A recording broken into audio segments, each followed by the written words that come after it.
ఓం నమ శివాయ ఛానల్కు స్వాగతం అండి. అందరికీ నమస్కారం అండి.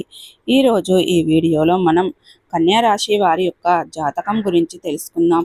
వీరి జీవితానికి సంబంధించినటువంటి ప్రధానమైన అంశాలు ఏంటి, అలాగే 2025 సంవత్సరం అక్టోబర్ 13వ తారీఖు సోమవారం రోజున వీరి యొక్క దినఫలాల ప్రకారం కన్యా రాశి వ్యక్తులకు ఏ విధంగా ఉండబోతున్నాయి. ఈరోజు దినఫలాల ప్రకారం మధ్యాహ్నం 2 గంటల 30 నిమిషాల తర్వాత ఒక వార్త అందుతుంది. అయితే ఎటువంటి వార్త మీకు అందబోతుంది? ఈరోజు దినఫలాల్లో ప్రతికూలతలను అనుకూలతలుగా ఏ విధంగా ఉన్నాయి, ప్రతికూలతలను అనుకూలతలుగా మార్చుకోవడానికి చేయవలసినటువంటి దేవారాధన కానీ, పరిహారాలు కానీ ఏంటి, పూర్తి అంశాలన్నిటి గురించి కూడా ఈరోజు మనం ఈ వీడియోలో వివరంగా తెలుసుకుందాం. వీడియోలోకి వెళ్ళే ముందు ఫ్రెండ్స్, మా చిన్న రిక్వెస్ట్ ఏమిటంటే, ఇదివరకు మా ఛానల్ని మీరు సబ్స్క్రైబ్ చేసుకున్నట్లయితే కనుక సబ్స్క్రైబ్ చేసుకోండి. అలాగే పక్కనే ఉన్న గంట సింబల్ ఆల్ అప్డేట్స్ని క్లిక్ చేయండి.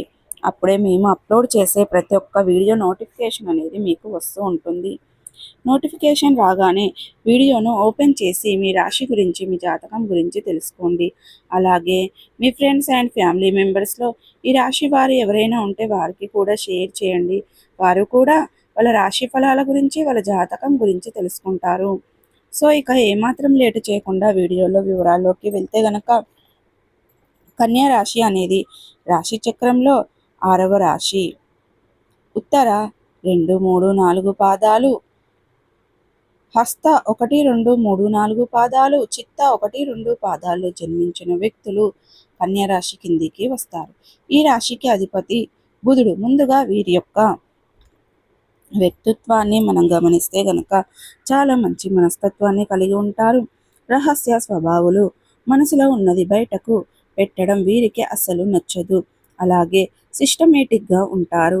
ప్రాక్టికల్ మైండ్ను కలిగి ఉంటారు. అలాగే వీరి యొక్క జీవితంలో నిందలు, ఆరోపణలు ఎంతగా బాధించినా సరే, ఆర్థిక పరిస్థితుల ప్రభావం వీరికి భయపెట్టినా సరే, ఆత్మవిశ్వాసాన్ని కోల్పోకుండా ముందుకు సాగుతూ ఉంటారు. 2025 సంవత్సరం అక్టోబర్ 13వ తారీఖు సోమవారం రోజున వీరి యొక్క దినఫలాల ప్రకారం మిశ్రమంగా ఉంటాయి. అంటే సాధారణంగా ఈరోజు గడిచిపోయింది, కానీ